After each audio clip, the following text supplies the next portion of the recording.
Welcome to series explained. Wednesday season 2 episode 5 की शुरुआत होती है वेडनेसडे के कोमा में होने से, जो टाइलर के अटैक के बाद हुआ था। मोर्टिका और गोमज रूम में जाती ही वेडनेसडे अचानक उठ जाती है और उसके सामने एक पुराना चेहरा आता है, प्रिंसिपल वीम्स। अब सवाल ये है कि स्पिरिट गाइड सिर्फ रिलेटिव हो सकते हैं, तो वीम कैसे? पता चलता है कि वीम्स एक्चुअली वेडनेसडे की बहुत ही दूर की कजिन है। वीम्स उसे एक छोटा सा रिकैप देती है और कहती है कि अब वक्त आ गया है जागने का। सीन शिफ्ट होता है शेरिफ के प्रेस कॉन्फ्रेंस पर, जहां जूडी मीडिया को अपडेट करती है कि विलो हेल्थ के सभी एस्केप्ड पेशेंट वापस पकड़े गए हैं, सिर्फ 3 को छोड़कर, फॉस्टर एडम्स, जॉन्स जो स्लर्प है और टाइलर गोल्फिन। कॉन्फ्रेंस के बाद जूडी एक मिस्टीरियस आदमी को कॉल करती है जो जंगल में एक डेड बॉडी दबा रहा होता है। ये आदमी उसके लिए लॉइस एक्सपीरियंस के पेशेंट्स को एलिमिनेट कर रहा होता है और अब बस एक ही पेशेंट बचा होता है, पेशेंट 1938। इसके बाद जूडी वेडनेसडे से मिलती है और बताती है कि उसने हॉस्पिटल के बेसमेंट से लॉइस प्रोजेक्ट के सारे सबूत मिटा दिए हैं। साथ ही वो वेडनेसडे को ब्लैकमेल करती है कि वो चुप रहे। हॉस्पिटल से निकलने से पहले ही एक नर्स वेडनेसडे को एक लेटर देती है। लेटर में लिखा होता है कि तुम और इनेड आज रात मरने वाले हो। इसी वक्त वेडनेसडे टाइलर को देख लेती है, जो एक ऑर्डरी के डायग्नोसिस में होता है। वो उसके पीछे भागती है लेकिन टाइलर एस्केप कर जाता है। बाद में जब वेडनेसडे अपने नेवरमोर डॉर्म में वापस जाती है तो वो देखकर हैरान रह जाती है कि इनीड, थिंग और वीम्स वहाँ मौजूद हैं, लेकिन वीम्स को सिर्फ वेडनेसडे ही देख पाती है क्योंकि वो अब उसकी स्पिरिट गाइड है। वेडनेसडे तुरंत उन्हें टाइलर के वापस टाउन होने और उनके मरने का प्लान के बारे में बताती है। वो इनीड से कहती है कि तुम्हें यहाँ से चले जाना चाहिए वरना कुछ बुरा हो सकता है। वीम्स वेडनेसडे को इनकरेज करती है कि वो अपनी इनीड को बताए, लेकिन इनीड चुप रहती है। ये बात इनीड को हर्ट करती है और वो गुस्से में अपने पैक के पास चली जाती है। सीन शिफ्ट होता है कंट्री यार्ड में, जहां प्रिंसिपल डॉट स्टूडेंट को day of the dead, outcast day of remembrance के लिए टी-शर्ट दे रहा होता है और सबको इवेंट के लिए एक्साइट कर रहा होता है। वेडनेसडे उसे कन्विंस करने की कोशिश करके इवेंट कैंसिल कर दो क्योंकि टाइलर अभी भी टाउन में घूम रहा है, लेकिन डॉट मना कर देता है क्योंकि इस इवेंट में इम्पोर्टेंट डोनर्स आ रहे होते हैं। उसका कहना है कि स्कूल के स्टूडेंट्स खुद को इजीली डिफेंड कर सकते हैं और उनके पास प्रोफेसर कैप्री के एक्सपीरियंस भी हैं जो हाइड से डील कर चुकी है। ये सुनकर वेडनेसडे सीधा प्रोफेसर कैप्री के पास जाती है। कैप्री बताता है कि उसका एक्स भाई बर्ड एक हाइड निकला था। उसे उसकी असली आइडेंटिटी तब पता चली थी जब उसने कैप्री को मारने की कोशिश की, अपने जेलियस मास्टर के कहने पर, जो खुद उसे हाइड से प्यार करता था। कैप्री ये रिवील करता है कि उस हाइड ने अपने मास्टर को मार दिया था और बाद में कंफर्म भी कर दिया था। थॉर्नेल का टीचिंग, एक हाइड अपने मास्टर का बिना सरवाइव नहीं कर सकता। ये कम से कम मेल हाइड के केस में तो नहीं है। ये छोटी सी लाइन वेडनेसडे के दिमाग में एक डील देती है। अगर टाइलर को मास्टर की जरूरत हो तो क्यों ना उसकी नई मास्टर बन जाए। कैप्री और मोर्टिका दोनों उसे मना करते हैं, लेकिन वेडनेसडे अपनी थ्योरी पर एडमिट रहती है। वेडनेसडे से रिजेक्ट होने के बाद इनीड अपने फ्रस्ट्रेशन ब्रोनो के सामने निकालती है। बातचीत के दौरान उसके दिमाग में एक आइडिया आता है, नाइट शेड्स को दोबारा यूनाइट करना और मिलके टाइलर का सामना करना। वो तुरंत एजेक्स और कैंट को इनवाइट भेजती है, लेकिन शैडो में छुपकर देख रही एग्नीज ये सब देख लेती है। एग्नीज वेडनेसडे को इन्फॉर्म कर देती है और वेडनेसडे नाइट शेड की मीटिंग क्रैश कर देती है, लेकिन उनके खिलाफ जाने के बजाय वो उन्हें अपने प्लान में शामिल कर लेती है। ग्रुप मिलके टाइलर को फंसाने के लिए ट्रैप सेटअप करते हैं। सब कुछ प्लान के हिसाब से चल रहा होता है और ऐसा लगता है कि वेडनेसडे टाइलर की नई मास्टर बनने वाली है, लेकिन उसी वक्त एक और हाइड सिमेट्री में घुस जाता है और टाइलर को साइड कर लेता है। शॉकिंगली ये हाइड कोई और नहीं बल्कि टाइलर की माँ फ्रेंचेस्का होती है और वही असली पेशेंट 1938 निकलती है। ये रिवील तब कनेक्ट होता है जब फ्रेंचाइज पहले मोर्टिका से मिलने आई थी अपने बेटे की तलाश में। दोनों ने एक डील की, मोर्टिका उससे टाइलर तक ले जाएगी और बदले में फ्रेंचिस को वादा करेगी कि वो टाइलर को कंट्रोल करेगी और जेरी को छोड़ देगी। अब ये प्रॉमिस फ्रेंचेस्का सच में निभाती है या नहीं, वो आगे देखने को मिलेगा। एपिसोड के स्टार्ट में पग्सले परेशान होता है कि स्लर्प अभी भी बाहर अकेला घूम रहा है। उसे डर है कि अगर कोई उसे पकड़ लेगा तो उसकी जान ले लेगा। अपने बेटे को इतना दुखी देखकर गोमज डिसाइड करता है कि वो पग्सले की मदद करेगा स्लर्प को ढूंढने में। Outcast day of the remembrance event जो पिलग्रम वर्ल्ड में होता है, वहीं पर स्लर्प अटैक कर देता है। पग्सले वहां स्लर्प को देख लेता है और अब वो लगभग इंसान जैसा लग रहा होता है। वो बात भी कर सकता है क्योंकि उसने जो ब्रेन्स कंज्यूम किए हैं उन्हें उसे थोड़ा नॉर्मल बना दिया है। पुलिस वहां आ जाती है और स्लर्प को घेर लेती है। स्लर्प पग्सले से गुजारिश करता है कि उसे एस्केप करने में मदद करो और उसका शुक्रिया अदा करता है कि तुमने मुझे लाइफ का सेकंड चांस दिया है। पग्सले उसकी मदद करता है और उसे वहां से भागने का मौका दे देता है, लेकिन इस बीच गोमज भी उसे क्राउड में देख लेता है, स्लर्प को पहचान लेता है और शॉक रह जाता है।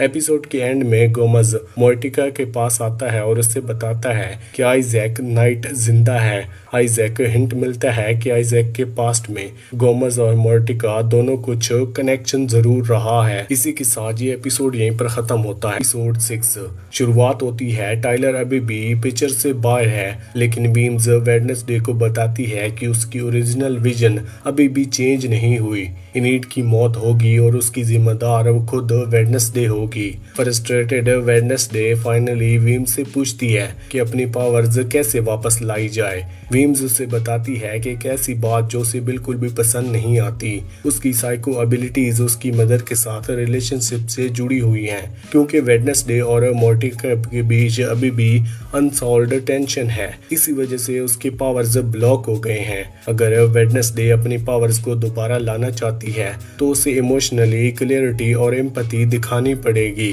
फिर बात फ्रेंचेस्का पर आती है और वीम्स रिवील करती है कि आइजैक उसका भाई था। वो बताती है कि कैसे एक लैब एक्सपेरिमेंट्स के बाद आइजैक गायब हो गया था और फिर उसकी डेड बॉडी के एक लेजेंड बन गया।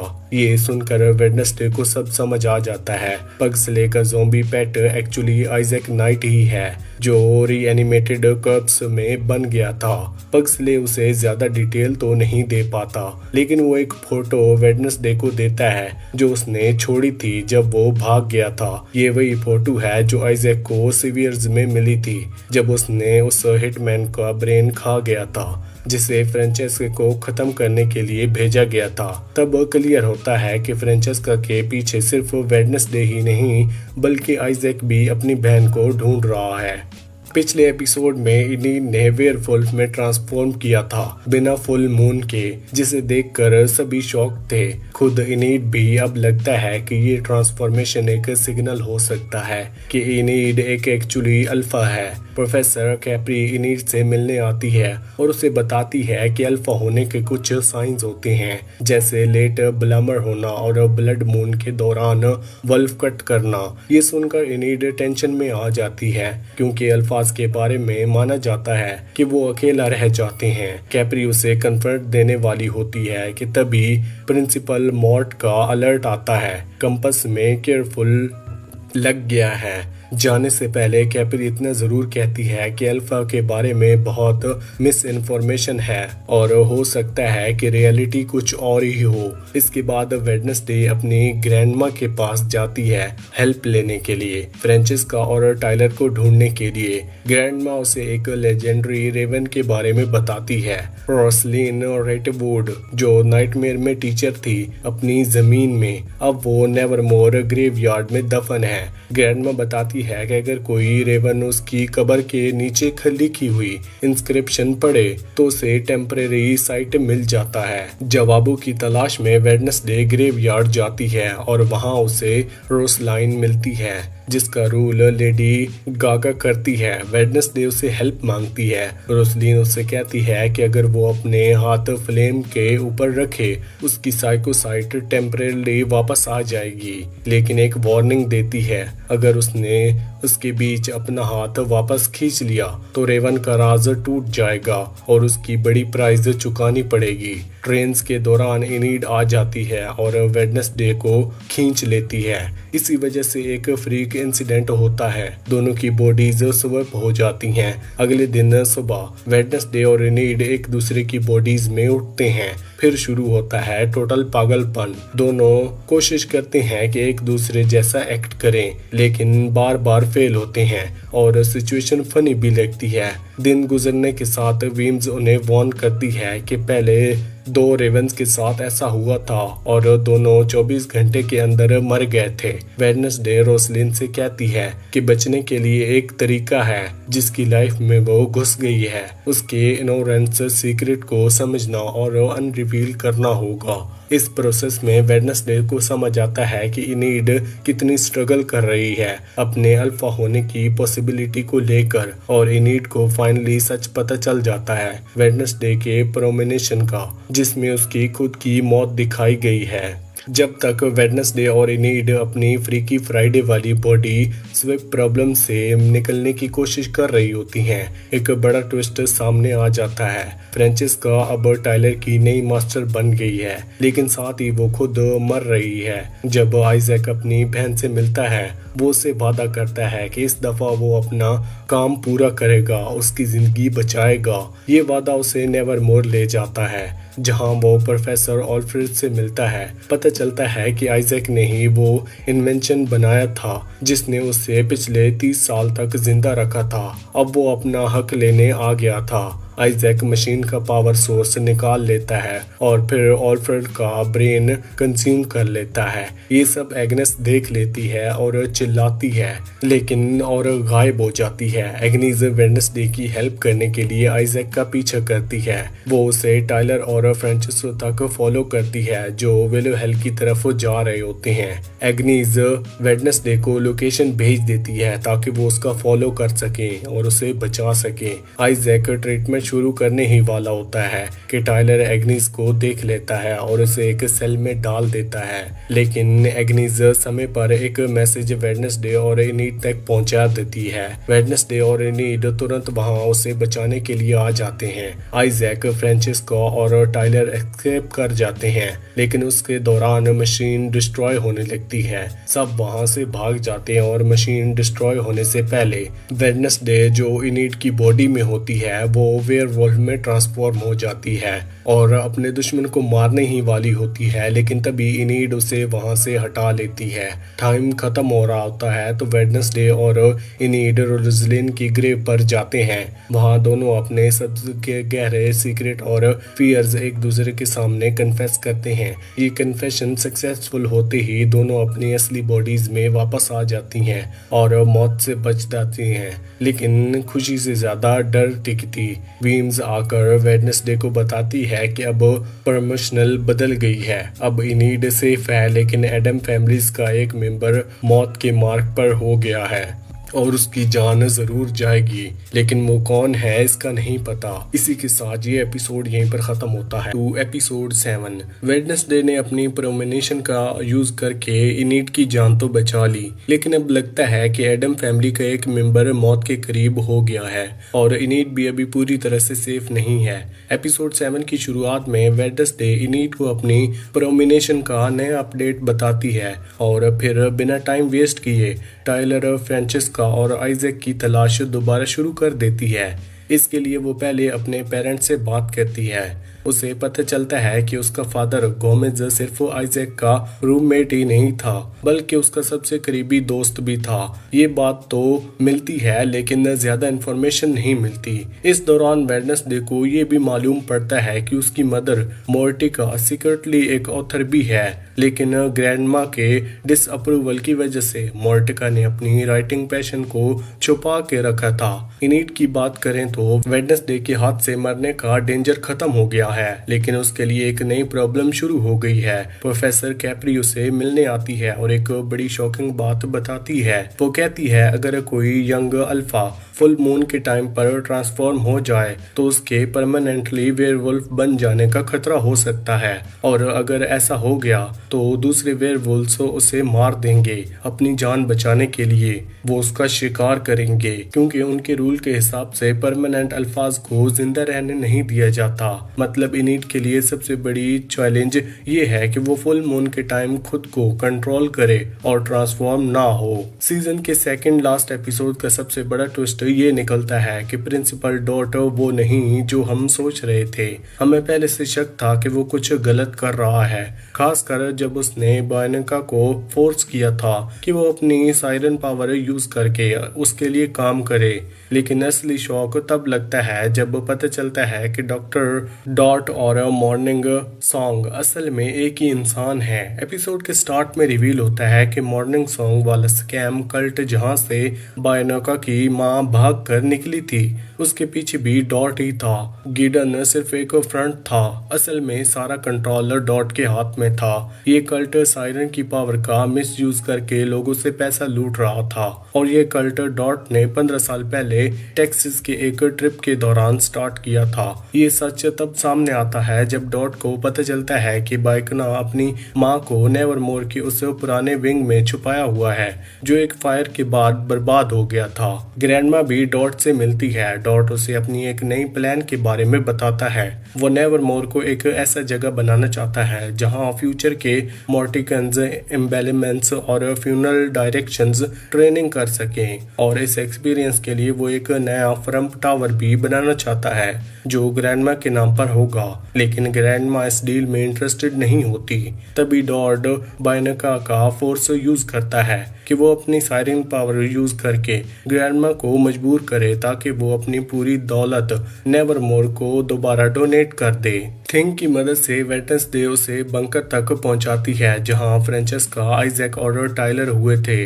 वहां उसे खाली पिल बोतल और एक खून से भरा हुआ हैंड नाइफ मिलता है, जिससे वो समझ जाती है कि टाइलर की मां बीमार है और फ्रेंचेस्का अपने हाइट को कंट्रोल करने के लिए दवाई ले रहा था। बंकर में उसे एक अजीब सा टाइप का माउथ भी मिलता है जो अपने होस्ट के कॉर्प्स में देता है, और इस वक्त होस्ट आइजैक है। ये माउथ आइजैक को ट्रैक करने के लिए एक क्लू बन सकता है। नेवरमोर लौटने पर ग्रैंडमा वेडनेसडे को समर में अपने साथ रहने के इनवाइट देती है। ये एक और अटेम्प्ट है मोर्टिका और वेडनेसडे के बीच डिस्टेंस क्रिएट करने का। वीम्स मोर्टिका को वार्न करता है कि अगर अभी एक्शन नहीं लिया तो उसका अपनी बेटी के साथ रिश्ता और ज्यादा खराब हो जाएगा। इसी दौरान एजेक्स और वार्निंग लेकर आता है। उसने सुना है कि गिडन एरिया में देखा गया है और बायनका डेंजर में है। सिर्फ गिडन ही नहीं बल्कि बायनका की माँ भी मिसिंग हो गई है। एजेक्स को पता चलता है, लेकिन उसे यकीन नहीं होता कि इसके पीछे डॉट होता है। वो तुरंत केस पर लग जाता है और फिर शॉक मिलता है जब एडम फैमिलीज को खबर मिलती है कि ग्रैंडमा ने अपनी पूरी एस्टेट अचानक नेवरमोर के नाम कर दी है। ये बात वेडनेसडे के लिए एक रेड फ्लैग होती है। वो सीधा बायनका से कन्फ्रंट करती है और पजल सॉल्व कर लेती है कि डॉट उसे ब्लैकमेल कर रहा है। बायनका को मजबूर किया गया है कि वो अपनी सायरन पावर यूज करके ग्रैंडमा को फोर्स करे ताकि वो अपनी सारी दौलत नेवरमोर को दे दे। बायनका फाइनली सच एक्सेप्ट करती है और बताती है कि कैसे डॉट उसे कंट्रोल कर रहा था, लेकिन सच बताने के बाद अपनी सायरन सॉन्ग यूज करके वेडनेसडे की मेमोरी को इरेज कर देती है ताकि वो क्वेश्चन दोबारा ना करे। बायनका को लगता है कि सब कुछ सेफ हो गया, लेकिन उसने ये एक्सेप्ट नहीं किया था कि एग्नीज रूम में छुपकर सब कुछ सुन रही है। वेडनेसडे तो सब भूल गई, लेकिन एग्नीज ने उसे पूरा सच दोबारा से बता दिया। बाद में वेडनेसडे को सब डिटेल बताकर अपनी लॉयल्टी प्रूव कर दी। बाल शुरू होने से पहले डॉट मिलने आता है गिडन से। उसका मास्टर था अपना हिस्सा लेने से पैसे जो डॉट ने ग्रैंडमा को बेवकूफ बनाकर लूट लिया था। लेकिन डॉट को उसकी जरूरत अब नहीं थी। उसने अपनी पावर यूज करके गेडन को जिंदा जला दिया और ये सब बायनाका की आंखों के सामने हुआ था। ये मर्डर सीजन का सबसे शॉकिंग और ब्रूटल मोमेंट था, जिससे क्लियर हो गया है कि असली खतरा हाइड्स या आइजैक नहीं बल्कि डॉट ही है। डॉट अपना गला खत्म ही होते टाउन भाग जाने का प्लान बनाता है, इसलिए वेडनेसडे और उसके दोस्त को फर्स्ट एक्शन लेना पड़ता है। गाला के दौरान वेडनेसडे बायनाका से पूछती है कि उसकी माँ को डॉट कहाँ रखा हुआ है। ये इन्फॉर्मेशन वो तुरंत एजेक्स को दे देती है, जो छुपकर बायनाका की माँ को डॉट और अपार्टमेंट से फ्री करा देता है। इसके पैरेलल वेडनेसडे इनीड और एजनीज की हेल्प करती है। वो एक डांस परफॉर्मेंस का यूज करके डॉट की पॉकेट वॉच चुरा लेती है। ये स्पेशल वॉच मेटल की बनी होती है जो उसको सायरन सॉन्ग से इम्यून बनाती है। वॉच चुरा ली जाती है और बायनाका की माँ भी अब सेफ हो जाती है। अब बायनाका अपनी सायरन सॉन्ग यूज करके डॉट को सबके सामने एक्सपोज कर देती है, सब गेस्ट और पुलिस वालों के सामने। जब वॉल्स उसके अगेंस्ट क्लोज होने लगते हैं, डॉट पैनिक करता है। वो बायनाका को पकड़ लेता है और धमकी देता है कि अपनी फायर पावर से उसे मार दूंगा। एक वार्निंग शॉट में वो ऊपर लटके चैंडलर के रूप तोड़ देता है, लेकिन उसने एक्सेप्ट नहीं किया था कि एजेक्स इंटरव्यू करेगा।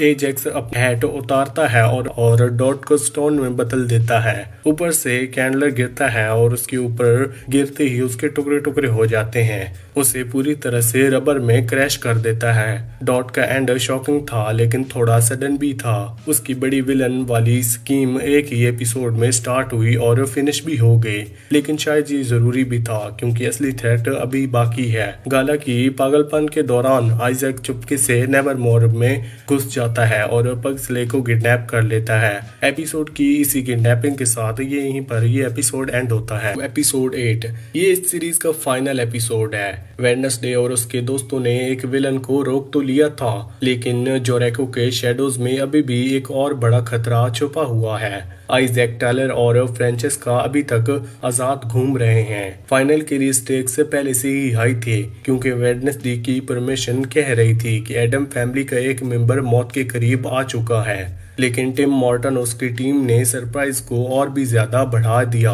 जब पेनुमलेट एपिसोड के एंड में आइजैक चुपके से नेवरमोर में घुस जाता है और पग्सले को किडनैप कर लेता है। जब सबका ध्यान प्रिंसिपल डॉट पर लगा हुआ था, अब सवाल ये था क्या एडम फैमिली की औरतें अपने डिफेंसेस भूलकर एक हो पाएंगी पग्सले की जान बचाने के लिए, और क्या वो वेडनेसडे की प्रोमिनेशन को सच में होने से रोक पाएंगी। पूरे सीजन में एक ही मिस्ट्री बनी होती है, आइजैक नाइट की मौत असल में कैसे हुई। हर एपिसोड में इस बात को घुमा फिरा के दिखाया गया है, लेकिन सीजन 2 के फिनाले ने फाइनली रिवील कर दिया कि आइजैक की मौत कैसे हुई और कैसे सीजन के अलर्ट में पग्सले ने उसे वापस जिंदा किया। वीम्स के कहने पर मोर्टिका और वेडनेसडे डिसाइड करती हैं कि उन्हें ग्रैंडमा के साथ मिलकर अपनी रेवन पावर का यूज करना होगा ताकि समझ सकें कि आइजैक को पग्सले से क्या चाहिए। तीनों ने एक क्रिस्टल बॉल के पास हाथ पकड़ कर बैठी। तब वेडनेसडे को एक विजन दिखाई देता है। उस विजन में यंग मोर्टिका और गोमज आइजैक की डेड बॉडी को उठाकर सकल ट्री के नीचे एक ग्रेव में डालकर छुपा देते हैं। मोर्टिका और गोमज उस रात लैब में थे जब इंसिडेंट हुआ था। वेडनेसडे अपनी माँ से जवाब मांगती है ताकि वो जान सके कि आइजैक की डेथ कैसी हुई और असल में इसके पीछे कौन था। तब मोर्टिका फाइनली रिवील करती है आइजैक को पूरा यकीन था उसके बनाया हुआ मशीन उसकी सिस्टर फ्रेंचेस्का को ठीक कर देगा, उसके अंदर के हाइड को हमेशा के लिए खत्म कर देगा। लेकिन उस मशीन के बहुत ज्यादा पावर चाहिए थी, इसलिए गोमज से हेल्प मांगी। उस वक्त गोमज भी पग्सले की तरह इलेक्ट्रीफाइंग पावर से बिजली पैदा कर सकता था। वो अपने दोस्त की मदद करने के लिए खुशी से रेडी हो जाता है, लेकिन ये सब ट्रैप था। आइजैक का असली प्लान था गोमेज को मारकर उसके पावर्स गोमेज चुरा लेना ताकि वो फ्रेंचेस्का को बचा सके। मोर्टिका टाइम पर वहां पहुंच गई और उसने मशीन को तोड़ दिया। मशीन कंट्रोल से बाहर चली गई और एक बड़ा एक्सप्लोजन हुआ था। उस ब्लास्ट में फ्रेंचेस्का मर गई, आइजैक मर गया और गोमेज अपनी एबिलिटीज हमेशा के लिए खो बैठा। आइजैक के मरने के बाद मोर्टिका और गोमेज ने उसकी डेड बॉडी को उसी ग्रेव में डाल दिया जो उसने असल में गोमेज के लिए बनाई थी। ये सब जानने के बाद वेडनेसडे को समझ आ गया है कि आइजैक अब पग्सले की पावर चाह रहा है ताकि वो अपनी मशीन को दोबारा चला सके, और वही ग्रेवस्टोन असल में पग्सले के लिए बनाई गई थी। आइजैक इगोनी को अपना मैसेंजर बनाता है और वेडनेसडे को एक मैसेज भेजता है। स्कल ट्री होता है और नीचे मिडनाइट लिखा होता है, मतलब मीटिंग का प्लेस और टाइम सेट होता है। वेडनेसडे अपनी माँ की वार्निंग इग्नोर करती है और सीधा आइजैक के ट्रैप में चली जाती है। वेडनेसडे स्मार्ट बनकर वहां जाती तो है लेकिन खुद ही फंस जाती है। वो थिंग को अपने साथ जंगल में ले जाती है और उसके हाथ में एक क्रॉस ब्रो दे देती है। जब थिंग आइजैक पर शूट फायर करता है, आइजैक अपनी राइट हैंड से एरो को डिफेक्ट कर देता है। तभी टाइलर जंगल से निकलता है और थिंग को एक बॉक्स में ट्रैप कर देता है। यहाँ सबसे बड़ा ट्विस्ट सामने आता है। थिंग की असली स्टोरी फ्लैशबैक के जरिए रिवील होता है। थिंग असल में आइजैक का राइट हैंड था। उस रात जब मोर्टिका ने गोमेज को बचाने के लिए आइजैक को मशीन को तोड़ना था, उसने आइजैक के हाथ अलग कर दिया। मशीन के एक्सप्लोजन से हुई पावर सोर्स से हाथ को एलिमिनेट कर दिया और इसी तरह थिंग पैदा हुआ। आइजैक ने पहले ही नेवरमोर में थिंग को देख लिया था और तभी उसने प्लान बनाया था कि एक दिन अपना हाथ वापस जोड़ देगा। अब जब उसने थिंग को पकड़ लिया है, उसने अपने व्रिस्ट के साथ दोबारा अटैच कर लिया। आइजैक को अपना कंट्रोल वापस मिल गया और थिंग डेड लगने लगा। हमें ऐसा ही लगता है। फाइनल के क्लाइमैक्स में सब कुछ इंटेंस हो जाता है। बहुत सारी डेथ सिचुएशन दिखाई जाती हैं और 2 शॉकिंग डेथ्स भी होती हैं। सबसे पहले एक फेक आउट होता है। आइजैक वेडनेसडे को स्कल ट्री के नीचे जिंदा दबा देता है और खुद अपनी लैब की तरफ निकल जाता है। खुशकिस्मती से एग्नीज उसका पीछा कर रही होती है। वो तुरंत इनीट को बुलाती है और दोनों मिलकर वेडनेसडे को टाइम पर बचा लेते हैं। लेकिन वेडनेसडे को बचाने के लिए इनीट को फुल मून के नीचे वेयरवुल्फ में ट्रांसफॉर्म करना पड़ेगा। इसका मतलब है कि वो अपनी जान रिस्क पर लगा रही है और शायद दोबारा इंसान की फॉर्म में वापस ना आ सके। इस दौरान आइजैक को अपनी मशीन रेडी कर लेता है। सबको लगता है कि वो फ्रेंचेस्का पर एक्सपेरिमेंट करेगा, लेकिन असली प्लान कुछ और ही निकलता है। उसका प्लान होता है टाइलर पर मशीन यूज करके उसे नॉर्मल इंसान बनाना। आइजैक मशीन एक्टिवेट करता है लेकिन वेडनेसडे टाइम पर पहुंचकर एक्सपेरिमेंट रोक देती है। शॉकिंग ट्विस्ट ये होता है कि वेडनेसडे टाइलर को मरने से बचा कर फ्री कर देती है। फिर वो पग्सले को भी बचा लेती है। टाइलर और उसकी माँ एक दूसरे से हाइड वर्सेस हाइड फाइट में भिड़ जाते हैं। इस फाइट के बीच में वेडनेसडे मशीन डिस्ट्रॉय कर देती है। मशीन फट जाती है और एक ह्यूज एक्सप्लोजन होता है जो पूरी लैब को हिला देता है। ब्लास्ट के दौरान टाइलर और उसकी माँ दूर उछल जाते हैं। फ्रेंचेस्का नीचे कंट्री यार्ड में गिरकर एक स्टैचू पर जाकर चुप जाती है और उसकी वहीं पर डेथ हो जाती है। एक और मोमेंट आता है जहां लगता है कि मोर्टिका भी ब्लास्ट में मर गई, लेकिन वो एक फेक आउट होता है। मोर्टिका, वेडनेसडे, पग्सले और गोमेज सब सर्वाइव कर लेते हैं, लेकिन आइजैक भी इस ब्लास्ट से बचता है। वो बदला लेने के लिए वेडनेसडे पर हमला कर देता है। लगभग लगता है कि आइजैक जीत जाएगा। तभी थिंग दोबारा अपना कंट्रोल वापस ले लेता है। एक जबरदस्त फाइट होती है और थिंग आइजैक को मार देता है। वो उसका मैकेनिकल हार्ट और उसके सीने से निकाल लेता है। अपने आप को आइजैक के डेड बॉडी से अलग कर देता है। सीजन के एंड पर हमें 3 बड़े सवाल मिलते हैं जो सीजन 3 के लिए सस्पेंस बना देते हैं। पहला ये कि टाइलर का अगला स्टेप क्या होगा।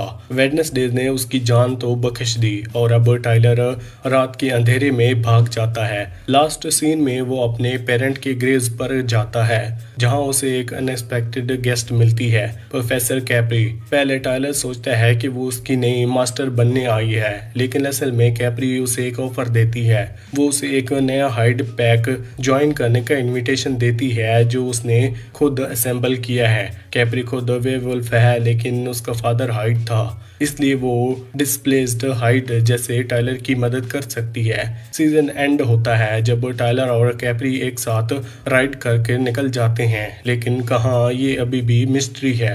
दूसरा ये कि इनिट का फ्यूचर क्या होगा। टाइलर के बाद फोकस इनिट पर आता है। वेडनेसडे ने अपनी फैमिली को तो बचा लिया, लेकिन अब उसका मिशन अपनी फाउंड फैमिली को बचाना है। एग्नीज उसे बताती है कि इनिट लास्ट बार कनाडा की तरफ जाती हुई दिखाई देगी। वेडनेसडे डिसाइड करती है कि वो अपने दोस्त को ढूंढेगी और उसकी हेल्प करेगी।